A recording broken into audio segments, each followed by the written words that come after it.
Hi guys, this is Rob from Iceboxauto here today. I'm just going to show you today's install, which is on a Mazda MX-5.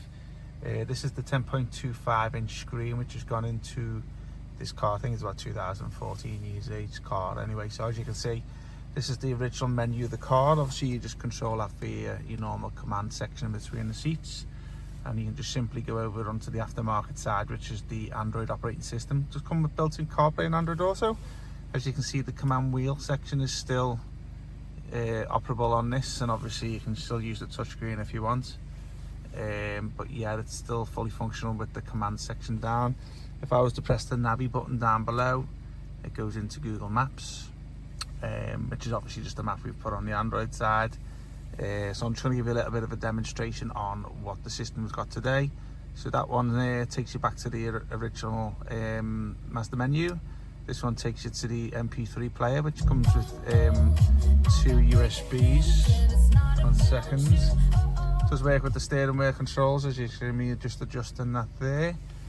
So if we go out, to just easier to use that there. So this is your application center here. These are all the applications that you will get on the system itself. This is car UI, is obviously the original menu, which takes you back to there, which I showed you a short while ago.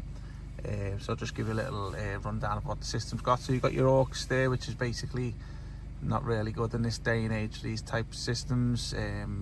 Android tends to do pretty much everything you want. So it used to be really good if you want to put like TV boxes to it and stuff like that, but now you can just download Netflix and all that type of stuff. Okay, so it's got its own Bluetooth there here, so obviously it does music streaming too. Full phone box support on that one there. Calculator, in case you want to, you're in a McDonald's drive-through and you want to calculate how many burgers you're getting and what costs. This one here is your CarPlay and the Android Auto app, which is wireless on here. It's not set up today, but obviously that's what that one's there for. This CarBit link is mirror link. Again, not really that great these days, because you can just, the systems will do everything that your phone will do anyway and more. Chrome, which is a browser, is your equalizer there. So if you want to fine-tune the output on that one there, has a DSP built into it.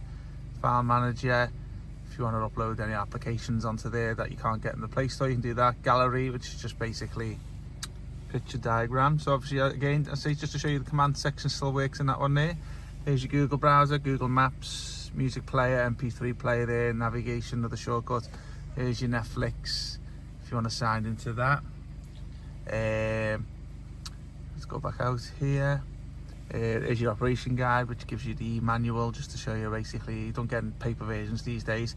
Play Store, so if you want to download any applications on there, we're just doing updates at the moment. See, it's nice, quick and responsive, comes with an 8-core processor. So this one's here, steering wheel controls, touch assistance, settings, which I'll show you in a moment. YouTube, which you're probably watching this. There's your vehicle settings app here, which gives you some settings on there, which you probably get on the old screen. Video player, just to show you what it looks like. So obviously if you want to put your movies onto a pen drive, you can do and watch your movies that way. And just going back onto here's your settings. These are just where your Wi-Fi settings and display, sound, all that type of stuff. Also, just a little bit of a daft method on the Mazdas.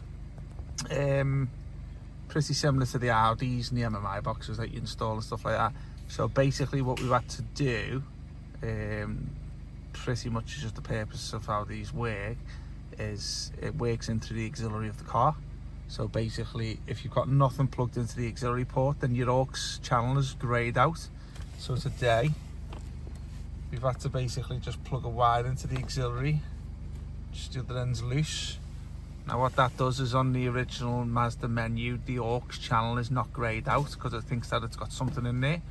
So if you don't plug that cable in down there, then the aux channel's greyed out and you won't get any sound. Don't ask me why.